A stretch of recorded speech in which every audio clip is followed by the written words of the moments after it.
Donc, bonjour à tous. Merci beaucoup de nous rejoindre pour ce panel.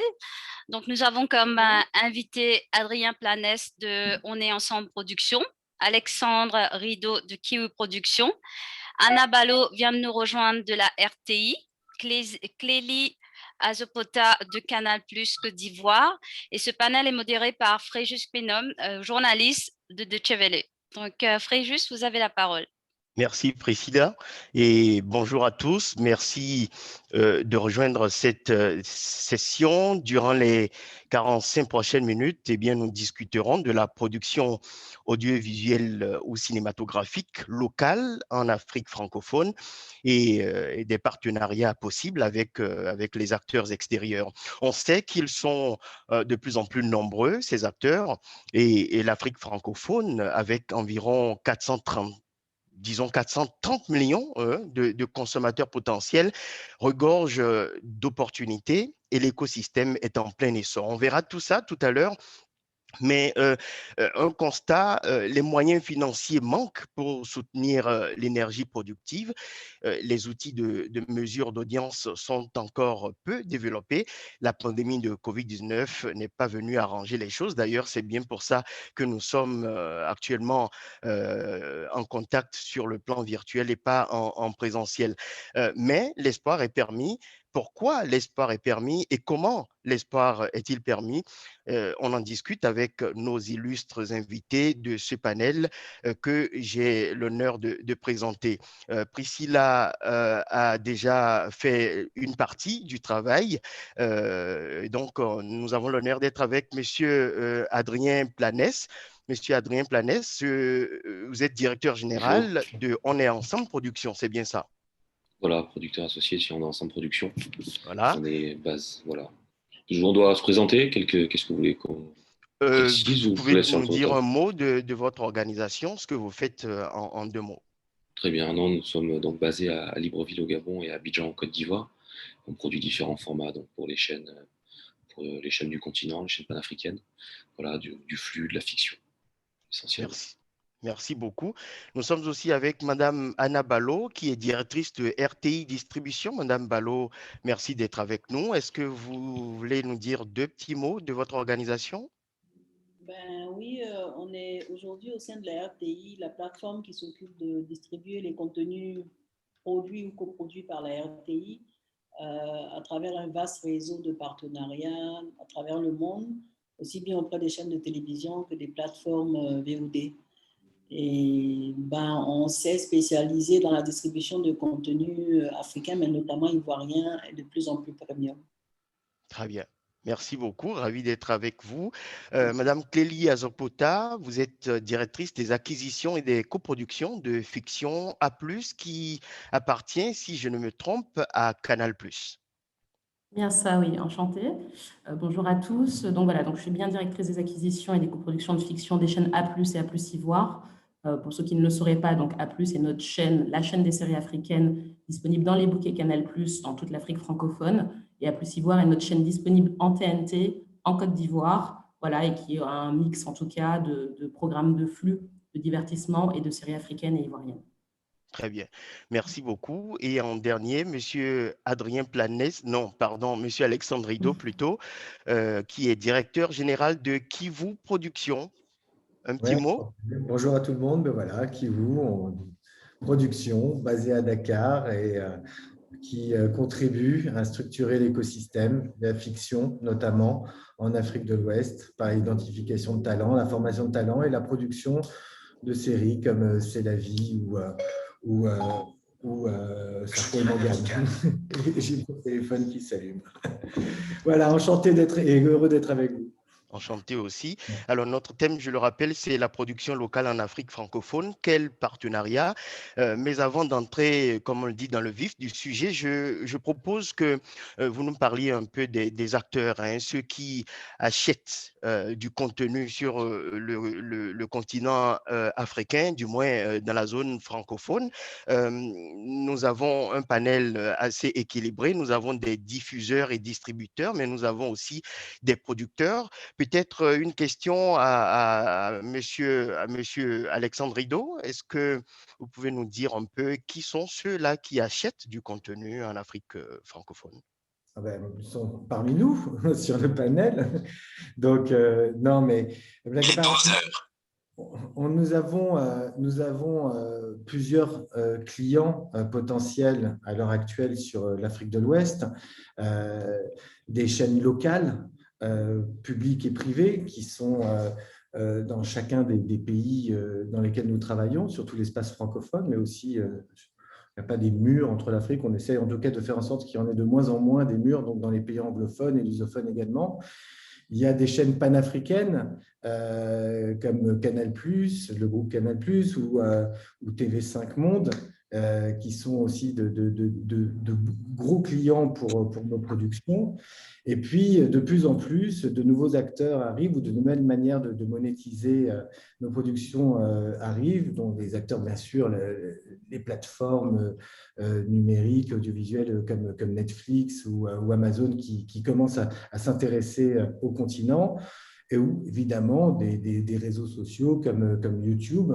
Vous n'êtes pas sans savoir que de nombreux producteurs africains monétisent leur production grâce à de la publicité qui est générée sur YouTube et qui arrive à boucler des plans de financement très innovants, d'ailleurs, par la sorte. Et donc, en fait, que ce soit YouTube, mais que ce soit aussi Facebook, sont maintenant des diffuseurs à part entière sur lesquels les producteurs africains et certains contenus spécifiques comme des formats courts ou autres peuvent être monétisés. Merci, mais je me doute que vous n'avez pas les mêmes acteurs avec qui vous êtes en contact. Madame Anna Ballo, par exemple, à RTI Distribution, avec qui vous avez affaire généralement? Généralement, on a affaire à des producteurs locaux en termes de coproduction. Et en termes de distribution, on a affaire à en termes de coproduction, c'est des producteurs locaux et internationaux. Et en termes de distribution, c'est pratiquement les mêmes acteurs qui fonctionnent, qui sont dans l'écosystème francophone.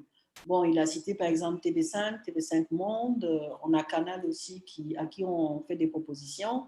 De plus en plus, les plateformes SVO qui commencent à monter en puissance. Et également des chaînes de télévision nationales africaines. Ça, c'est un réseau aujourd'hui qui commence à monter en puissance dans notre portefeuille clientèle. Merci. Adrien Planès, est-ce que vous avez peut-être quelque chose à ajouter? On a évoqué déjà beaucoup de partenaires qui interviennent ou qu'on sollicite, nos producteurs, effectivement, en priorité, en priorité lorsqu'on a un projet. La distribution, oui, ne pas oublier la distribution. C'est vrai que beaucoup de producteurs continuent à distribuer un peu leur catalogue. C'est mon cas et effectivement, on travaille aussi avec les chaînes nationales de différents pays. On a des programmes, par exemple, d'utilité publique. C'est vrai qu'aujourd'hui, on les distribue un peu à l'ancienne. On les distribue par bartering. Voilà, c'est un échange où on trouve un annonceur, un sponsor qui vient supporter le coût qui est intégré dans le programme et on peut remettre ces programmes aux chaînes nationales qui, parfois, certaines n'ont pas les budgets nécessaires pour parvenir à des acquisitions. Mais si je vois que voilà, dans le sens de l'histoire, c'est d'aller de plus en plus vers l'acquisition, je vois que la RTI Distribution le fait, et il faudra qu'on en discute, Anna.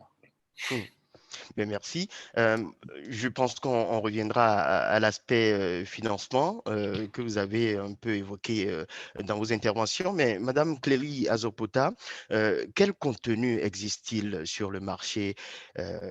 Voilà, que demandent les personnes, les acteurs qui sont intéressés par l'achat des contenus? Qu'est-ce qu'ils demandent généralement? Qu'est-ce qui est disponible? Et je ne sais pas pour les autres acteurs, en tout cas en ce qui concerne la chaîne A+, en tout cas les chaînes A+, et les chaînes A+, Ivoire. Nous, on est clairement positionnés sur des formats, je dirais, de 26 minutes, mais avec une spécificité puisque nous diffusons essentiellement des séries longues, feuilletonnantes, donc qui nécessitent beaucoup de volume puisque nos cases sont strippées du lundi au vendredi. C'est le mode de consommation, en tout cas, sur nos antennes. Donc voilà, donc de plus en plus, en tout cas, nous travaillons soit à acheter, parce qu'on a différents modes d'intervention. Il y a certes l'achat, classique, hein, par lequel vous avez pu retrouver des séries à succès comme Maîtresse d'un homme marié, pour ne citer que celle-là, sur nos antennes, Karma ou bien d'autres. Mais voilà, en tout cas, chez nous, on développe aussi d'autres modes d'intervention que sont le préachat. On avait pu faire sur C'est la vie, notamment avec Ibu Productions et TV5 Monde, et encore d'autant plus la coproduction que nous développons pour pouvoir aujourd'hui être en mesure d'alimenter nos antennes et produire des séries à fort volume. Pour vous donner une idée, actuellement, on diffuse la saison 2 des Coups de la vie, qui est une série de 125 épisodes de 26 minutes. Ouais, donc vous êtes surtout Nous, notre sur... enjeu est Ouais. plutôt sur une notion de qualité et de volume. Oui, ben, vous faites bien d'insister sur la qualité, on va en parler aussi tout à l'heure, mais j'ai envie de comprendre pourquoi est-ce qu'on parle souvent des séries, pourquoi est-ce qu'on privilégie les séries, Madame Anna Ballot? Quelle est la stratégie derrière? Ben, déjà pour fidéliser le téléspectateur, Mhm. parce que c'est notre premier, je veux dire, nous, on produit en premier pour nos chaînes et nos chaînes ont besoin de créer des rendez-vous. Donc, avec les séries, on arrive à fidéliser avec les séries feuilletonnantes, comme a dit Clélie, on arrive à fidéliser le téléspectateur à créer un rendez-vous. C'est vraiment le principal objectif. Et dès qu'il y a un rendez-vous, qu'il y a de l'audience, ben forcément, vous attirez les annonceurs. Voilà, donc il y a quand même un enjeu commercial derrière, n'est-ce pas, Monsieur Alexandre Rideau? Parce que plus on a de séries, plus on a disons, de public et les annonceurs ont envie de se positionner à ce niveau. Oui, je pense que alors l'enjeu commercial pour les chaînes, il est évident et je pense que elles pourront parler d'elles-mêmes. Nous, notre enjeu, évidemment, c'est de pouvoir créer des produits, entre guillemets, qui plaisent et qui, justement, va pouvoir être en accord avec ce que les chaînes cherchent à avoir. Alors, que ce soit, Clélie a parlé de quelque chose de spécifique, Anna d'autres choses, Donc, je pense que nous, notre effort en tant que producteur, c'est d'être un peu le trait d'union entre ce que la chaîne cherche et les talents. Très souvent, je pense que le rôle du producteur est mal compris ou mal défini, notamment sur l'Afrique francophone. Ce n'est pas le producteur, ou j'espère de moins en moins, qui va écrire l'histoire ou qui va la réaliser ou qui va même la monter. C'est le producteur qui va permettre, après un coup de cœur sur un projet, et sachant qu'un diffuseur va être intéressé par ce projet également, qui va réunir tous les talents nécessaires autour de ce projet et évidemment, bien entendu, le budget qu'il faut pour le produire, afin que ce projet devienne une réalité. Donc, on va chercher les talents et avant toute chose, avant toute série, avant tout projet, on a besoin d'auteurs et d'une belle histoire à raconter. Donc, en fait, notre travail, c'est d'être en permanence à l'écoute de la RTI, de A+, et de saisir un petit peu justement eux par rapport à leurs annonceurs, par rapport à leur public, qu'est-ce qu'ils sont en train de chercher et de pouvoir regarder, humer l'air, rencontrer des talents, des artistes et de pouvoir développer ces projets pour eux. Oui, merci. J'aimerais qu'on termine avec Monsieur Adrien Planès sur le contenu. On a entendu parler des séries. Est-ce qu'il y a autre chose? Par exemple, les sketchs sont également un produit qui est très sollicité, qui est très demandé, n'est-ce pas, par le public? Oui, oui, l'humour, c'est quelque chose qui fonctionne bien hein, Mm. et pas que mondialement. Hein. Je pense que les comédies, c'est un format qui s'est toujours peut-être un peu mieux vendu que la Ça moyenne. permet peut-être de transmettre facilement des messages, parce que Aussi, c'est de ça qu'il est question aussi. bien sûr, la comédie c'est un bon vecteur. C'est là-dessus qu'on a commencé. En ce qui nous concerne, l'adaptation. Et là, je fais le lien avec ce que dit Alexandre, c'est l'adaptation. C'est vrai qu'on s'est lancé avec une adaptation parce qu'effectivement, et on en parlera, c'est aussi un des nerfs de la guerre. Il y a l'argent, mais il y a aussi le savoir-faire. Comment respecter un peu ces normes, ces cases, parce que tout est assez normé chez un diffuseur et c'est bien normal. Clélie parlait d'un format de 26 minutes. C'est quelque chose qu'il faut respecter. Souvent, un auteur va venir nous voir, j'ai une super idée, c'est un format de 9 minutes. 9 minutes, ça rentre nulle part. 3 minutes, oui, voilà, on a fait du format de l'humour 3 minutes. Le format 3 minutes est pensé sur les chaînes généralistes pour garder l'antenne. Entre le JT et le film du soir, on vous dit, ah, il y a cette petite capsule, c'est sympa, on reste sur la chaîne et finalement, on y fait toute la soirée. Toujours, on va pas se mentir, pour la lutte auprès des annonceurs, finalement. Fidéliser, toujours dans cette optique de fidéliser. Donc, la comédie à sa place, oui, la comédie, nous, on s'est aussi écarté, enfin, on continue la fiction, mais on a aussi l'opportunité d'aller sur du flux, qui est aussi divertissant. Donc, on pense à l'émission Le Cœur des Femmes, maintenant, qui s'installe depuis 1 an et demi là, sur les chaînes Canal. Et c'est vrai qu'on réfléchit là, on lance aussi de la télé-réalité. Je pense que c'est un format qui n'avait pas encore été trop testé. Ça a été fait.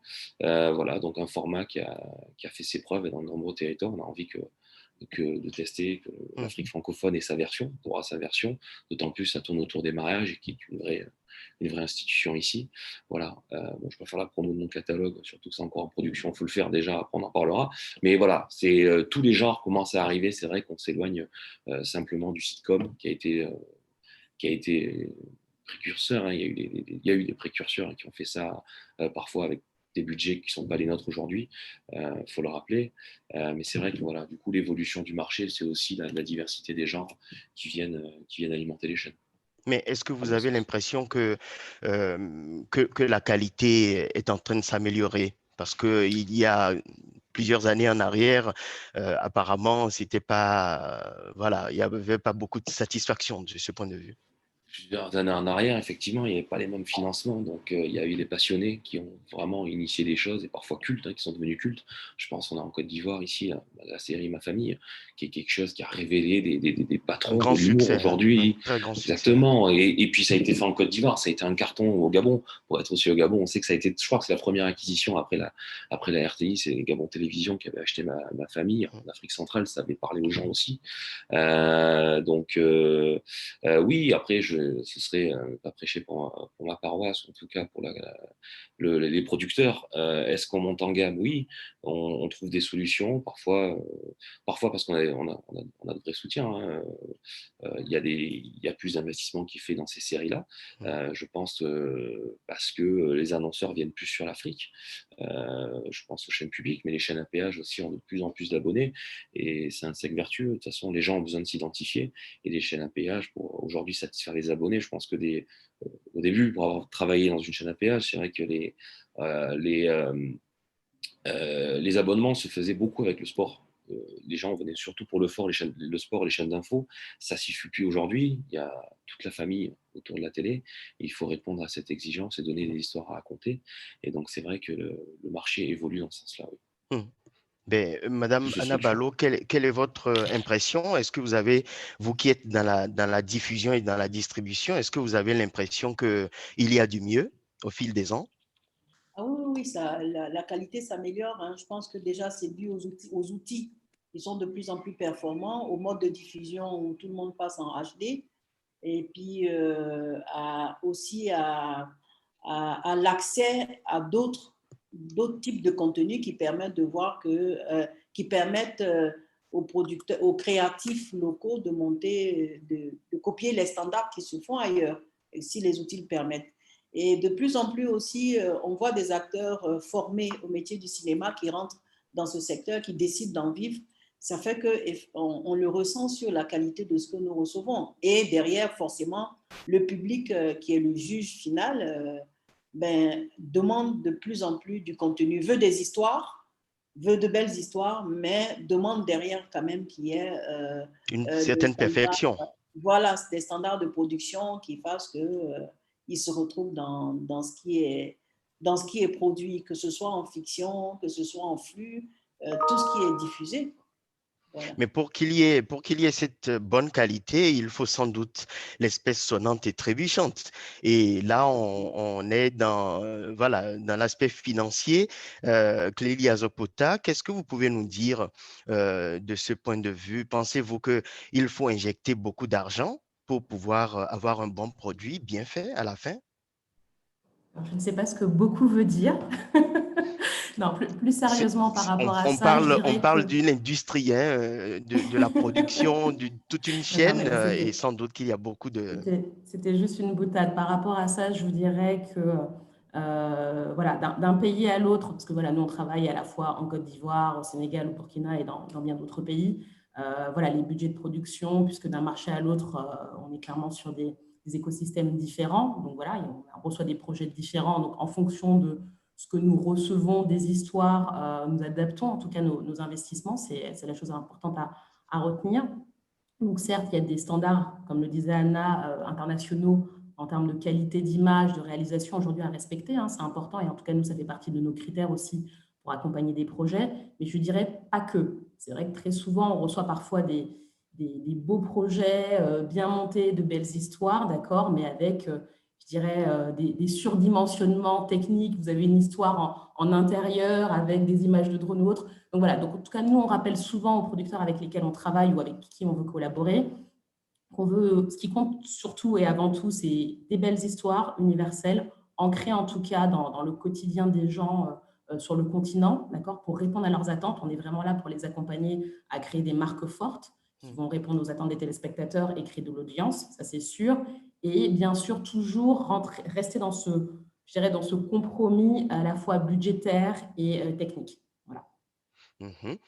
Monsieur Rideau, Monsieur Alexandre Rideau, est-ce que il faut quand même pas, qui veut la qualité, doit être prêt aussi à mettre la main à la poche, non? Tout à fait. Tout à fait. Je pense qu'il y a deux choses importantes à dire. C'est que évidemment, et je pense qu'on ne ferait pas notre travail de producteur si on vous disait on a tout l'argent du monde et c'est bon, on se débrouille avec ce qu'on a.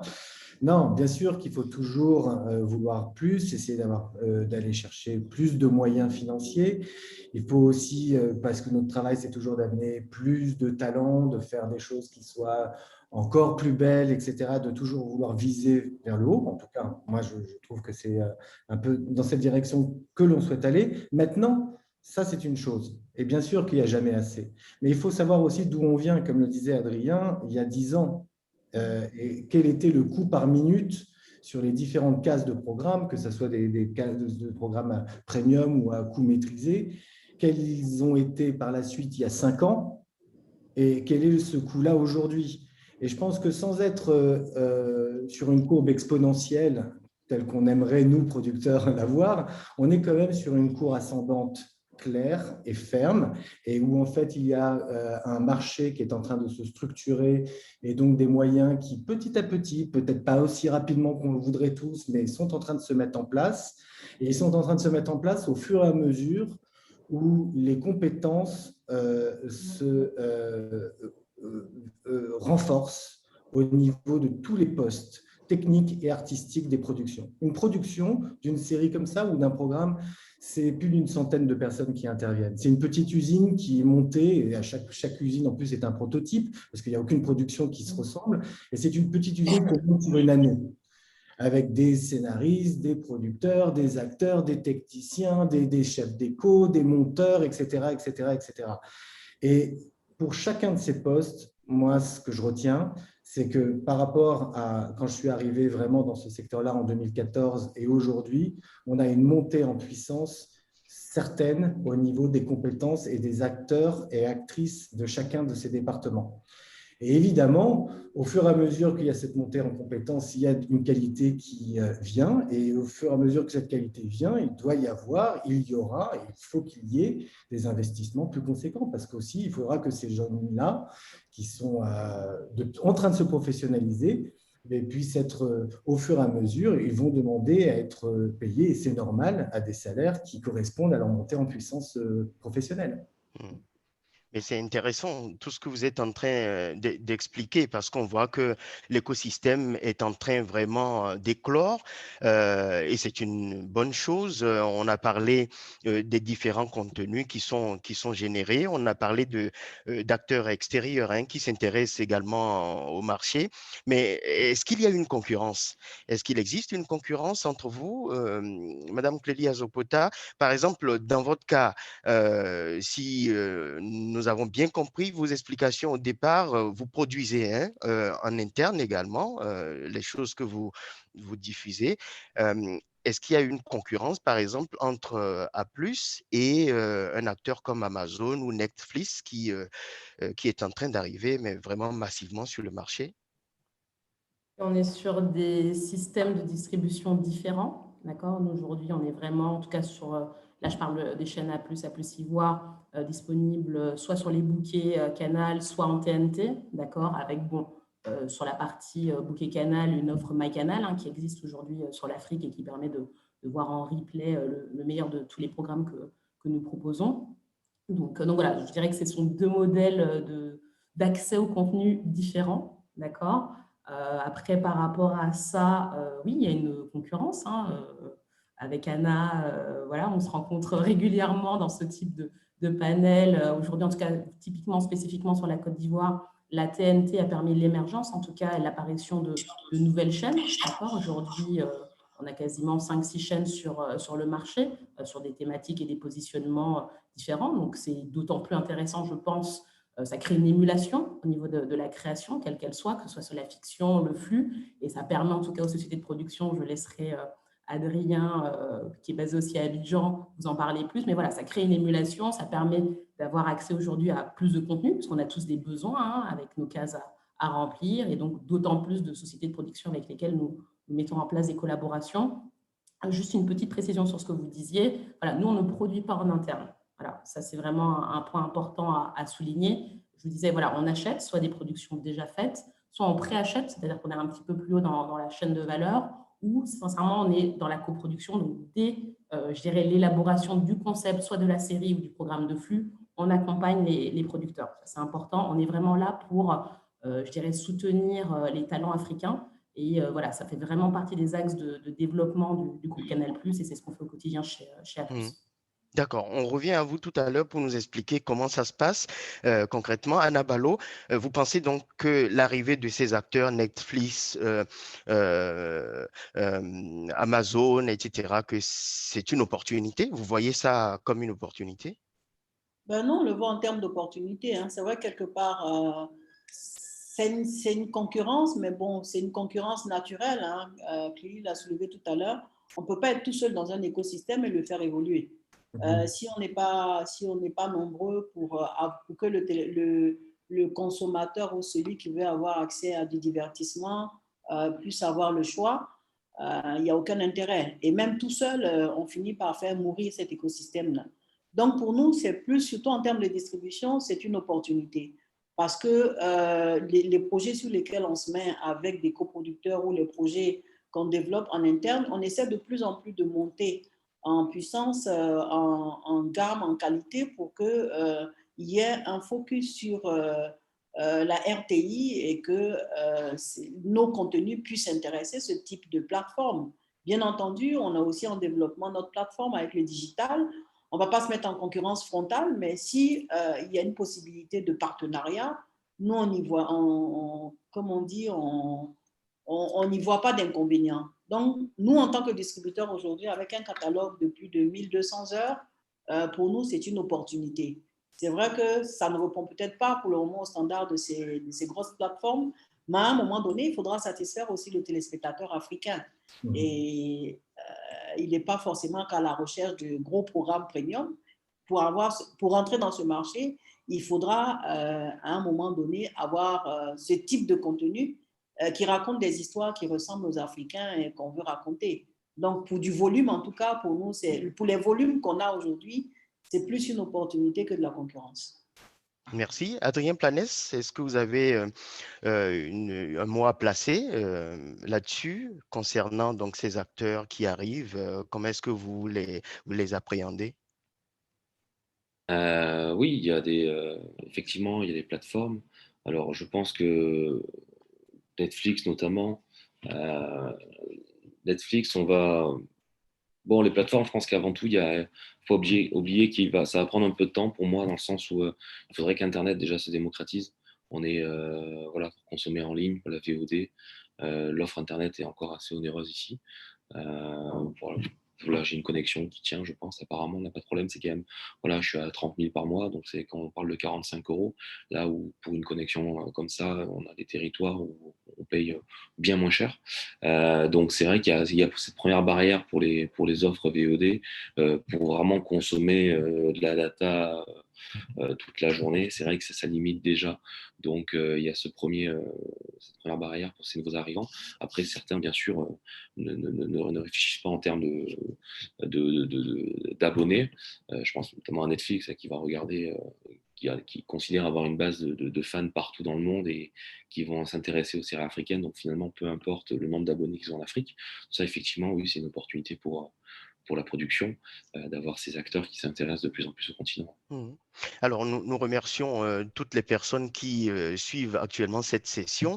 Il y a des questions qui nous sont posées que je vais essayer de relayer. Peut-être la première concerne donc l'investissement hein, dans la production. Il y a beaucoup donner plus d'opportunités aux investissements étrangers au détriment de la production locale, comme on le constate sur le DISCOP, donc le marché africain de distribution et de promotion des contenus. Quelles sont les perspectives d'avenir, demande un internaute. Est-ce que vous avez une réponse peut-être à cet internaute, monsieur Adrien, monsieur Alexandre Rideau? Je ne suis pas vraiment sûr de comprendre la question, en fait. Mais je vais essayer peut-être de répondre sur certains points à ce sujet. Je pense qu'il ne faut pas opposer les investissements étrangers aux investissements Au plan locaux local. du continent. Tout dépend des types de programmes qu'on cherche aussi à produire. Il y a des investissements étrangers, c'est très bien et il faut qu'il y en ait plus. Et l'arrivée des plateformes, comme on vient d'en parler, plaide en faveur du fait qu'il va y avoir dans les années à venir plus d'investissements pour la production africaine financée par l'étranger. C'est un fait. Maintenant, cela ne veut pas dire qu'il ne peut pas y avoir plus de financements qui viennent du continent et je plaide en cette faveur-là. Il y a plusieurs manières de financer une production. On peut lui apporter de l'argent, mais aussi on peut lui économiser le fait d'avoir à en dépenser. Je pense spécifiquement à des crédits d'impôt. Il n'y a pratiquement aucune industrie de l'audiovisuel nulle part sur la planète qui s'est développée sans des aides de l'État et pas forcément des aides d'argent, mais des aides qui peuvent être des facilités fiscales. Et je veux dire, sans crédit d'impôt, nulle part l'audiovisuel à grande échelle de manière industrielle ne s'est développé. Donc je pense que c'est une piste, en effet, pour favoriser le financement d'une production locale, de producteurs locaux et porter haut la voix de talents locaux. Peut-être que c'est une manière des États de participer. Mais il y a aussi le privé. Je veux dire, très souvent et partout, vous regardez les exemples aux quatre coins du monde, pas besoin d'aller très loin, il suffit aussi d'aller à Lagos, par exemple, hein, au Nigeria. L'industrie audiovisuelle s'est développée à la suite d'une volonté du public, du privé, je veux dire. Et cette volonté parfois tarde à éclore au-delà des barterings dont on a parlé tout à l'heure, du simple sponsoring.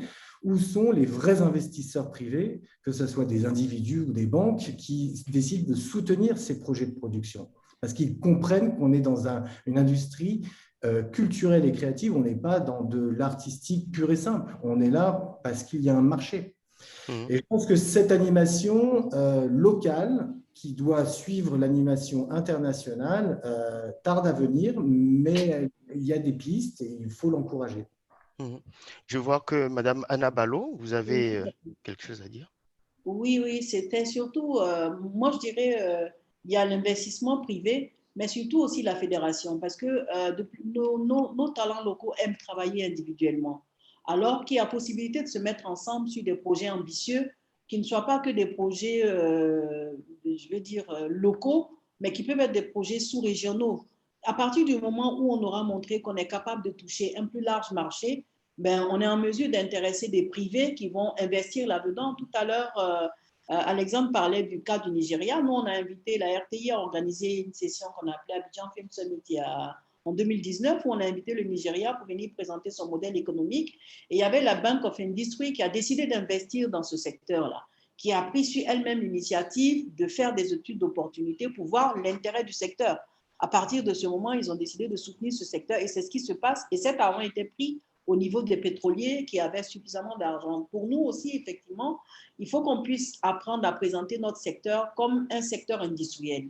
Un secteur industriel parce qu'on est en mesure de ne pas toucher juste un petit marché local de 20 millions d'habitants ou de 12 millions d'habitants, mais un marché de 150, de 200 millions d'habitants parce que plusieurs producteurs se seront mis ensemble pour conquérir différents diffuseurs. C'est à partir de ce moment qu'on pourra, quand on parle d'investissement étranger, non, en business, il n'y a pas de des opportunités et des intérêts qui existent. Il n'y a pas de nationalité à l'argent, quoi. Il peut y avoir la nationalité à un programme, mais pas de nationalité à l'argent.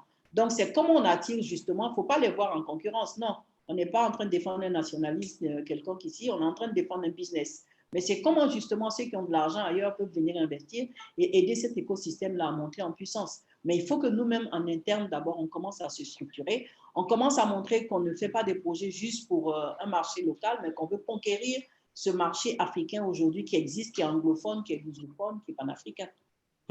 Oui, avant de vous poser encore une question d'internaute, Madame Clélia Zopota, mais vraiment très rapidement, concernant les partenariats dont on est en train de parler, dans quelle mesure vous réussissez à préserver donc l'authenticité des idées qui émergent sur le continent africain avec vos exigences à vous-même de qualité d'abord, mais peut-être qu'il y a d'autres contraintes aussi puisque vous intervenez dans l'orientation du projet, dans la coproduction, vous l'avez dit tout à l'heure.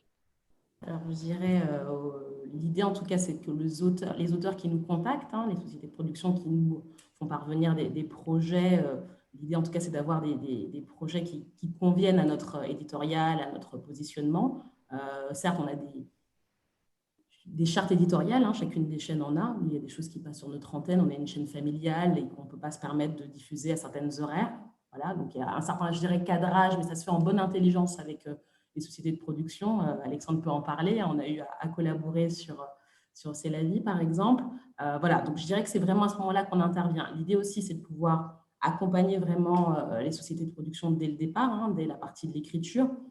Mais il n'y a pas d'interventionnisme. Voilà, il ne faut pas du tout le voir comme ça. En tout cas, nous, ce n'est pas comme ça qu'on fonctionne chez A+. On est là pour, je dirais, vraiment les aider, les accompagner quand ils nous sollicitent.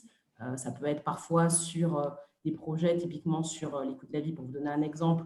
On avait plutôt des scénaristes juniors. Donc voilà, là, on les a accompagnés en mettant en place des ateliers d'aide à l'écriture. Donc voilà, on est plutôt là en soutien pour pouvoir réussir à créer des séries fortes jusqu'à la livraison et diffusion sur nos antennes. Donc voilà, je dirais que les auteurs gardent en tout cas l'authenticité de leurs histoires. Voilà, qui est rassurant. On s'achemine progressivement vers la fin de cette session. Mais une question rapidement à M. Adrien Planès. On l'a évoqué il y a quelques minutes. Quels sont les contenus les plus demandés sur le continent? Vous êtes dans la production. Vous avez peut-être une réponse. C'est aussi quelque chose qui va venir structurer le marché, que la médiamétrie. Aujourd'hui, on est sur des enquêtes déclaratives, essentiellement. On n'a pas la technologie dans les la médiamétrie, vous êtes en train de parler des outils pour mesurer le niveau de demande. Ce que les gens demandent. Auprès d'une chaîne et sur cette même chaîne, quels programmes sont finalement les plus suivis. Donc aujourd'hui, c'est vrai que c'est bien malin. On sait qu'il y a des genres qui se détachent. Via ces enquêtes qualitatives, on sait que le feuilleton, le novelas, le drame social, la comédie sont des genres qui rencontrent leur public, inéluctablement, même si non, sur toutes les chaînes, parce que ce sont les formats qui sont suivis partout. Après, ces enquêtes se font essentiellement dans les grandes villes, donc ça a quand même, je pense, un impact, et notamment pour les diffuseurs nationaux, mais chez les diffuseurs nationaux, on se rend compte quand même que aujourd'hui, la médiamétrie, on peut avoir des estimations via les pages Facebook, via les contenus qui sont partagés sur les réseaux sociaux. C'est un bon ersatz quand même pour se rendre compte de l'appétence envers ces programmes-là. Donc, c'est vrai qu'on apprécie le feuilletonnant, on en a parlé, la comédie. Et voilà, c'est aussi via d'autres enquêtes plus orientées marché que on cherche aussi celui qui souscrit à un abonnement ou qui achète un décodeur aujourd'hui pour élargir le spectre qu'offrira la TNT. On cherche beaucoup à satisfaire aussi les enfants, de trouver du divertissement pour les plus jeunes à la télé, des formats qui n'ont jamais été ça débute, mais on pourra en avoir davantage. Avec une population très jeune en plus, de plus en plus jeune, c'est vrai qu'on cherche aussi à avoir des programmes jeunesse qui leur parlent, quoi. Oui, merci beaucoup. Et on est à l'ère du numérique et ça va tellement vite.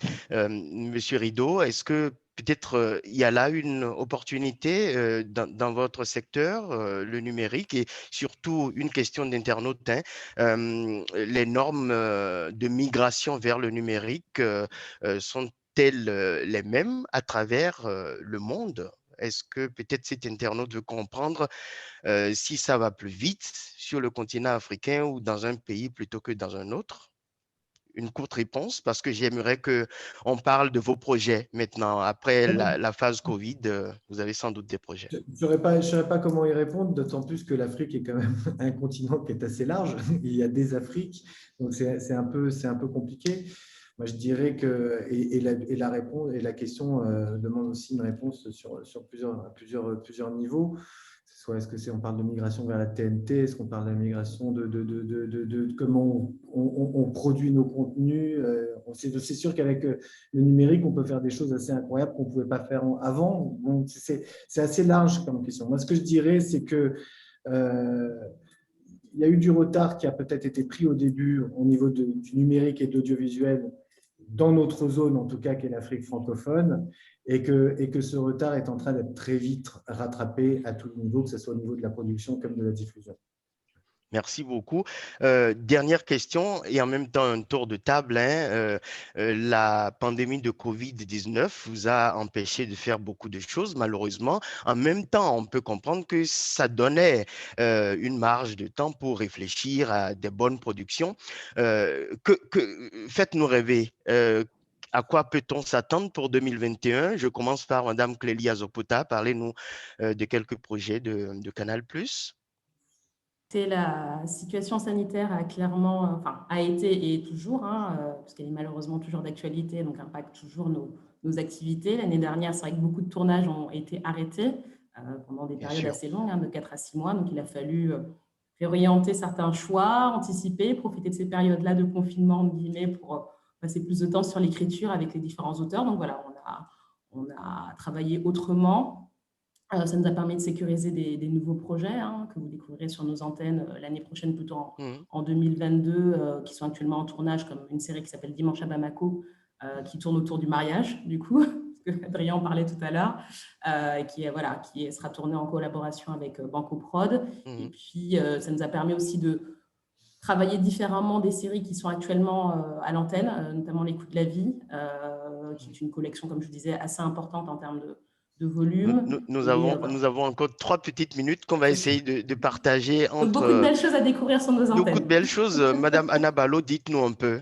Ben, pareil pour nous aussi, on est en tournage d'une série actuellement qui s'intitule Cache-Cache. Et on est en tournage d'une série qui s'intitule Cache-Cache, qui finit bientôt. Et effectivement, on est en préparation aussi avec l'Afrique du Sud d'une grosse série intitulée Ambre, qui a été qui est l'œuvre d'une jeune scénariste qui a été découverte ici en 2015. Et à côté de cela, on a pas mal je vais dire, tout ce qu'on avait en développement depuis 2019-2020. On a profité de 2020 pour les renforcer et lancer tous ces tournages-là depuis 2022. Voilà. Merci beaucoup. Monsieur Alexandre Rideau, qu'est-ce que vous êtes en train de mijoter pour les mois à venir? On écrit de très belles histoires. Le Covid, on a tiré profit du Covid et du fait que tout soit un peu ralenti pour écrire. Donc, on a de très belles histoires qui sont en train de sortir et qu'on espère lancer en production cette année. On a aussi une saison 4 de C'est la vie qui doit être rentrée en tournage avant la fin de l'année, qui est quasiment bouclée à l'écriture. Et puis, on a un documentaire qui est en coproduction à l'heure actuelle pour France Télé et pour la RTS. Et nous avons juste fini le tournage d'une très jolie histoire pour Canal+, qui est une très belle série dont je ne vous dis pas plus. Mais voilà qui déclenche un large sourire de Madame Azopota. Adrien Planès, on termine avec vous. Qu'est-ce que vous avez de joli à nous annoncer pour les moments à venir? Eh bien, on va s'amuser à juger des mariages. Donc, on adapte un format télé-réalité, 4 mariages pour une lune de miel, donc qui va se passer sur 4 pays différents. On voit que le mariage est un thème phare. Hein? Oui, non, mais le mariage, et c'est vrai que sortie de Covid, les gens ont attendu de se marier. Donc là, c'est vrai qu'on a on espère avoir plus l'embarras que le choix sur les mariés à sélectionner, parce que tout se rattrape finalement. Alors après, il faut voir si les producteurs, si c'est pas un peu l'embouteillage, sorti du développement, parce qu'on travaille souvent avec les techniciens communs, on arrivera à s'entendre, voilà, pour que tout le monde puisse sortir son programme.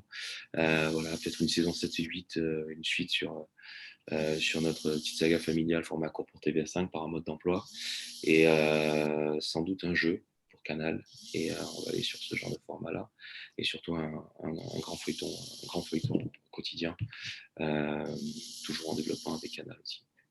Et voilà, tout ça s'annonce très alléchant et nous espérons que ce panel a pu permettre aux internautes voilà, d'avoir une vue sur le contenu ou les contenus qui marchent le plus sur le continent africain dans la zone francophone et bien sûr tout ce qu'il y a à venir après, disons, la pause forcée due à la pandémie de coronavirus. Merci de votre attention. C'est la fin de ce panel. Euh, et puis, nous souhaitons une agréable journée puisqu'il y a d'autres panels qui arrivent encore. Merci. Merci à vous Merci à tous. tous. Bonne Merci beaucoup. journée. Au revoir.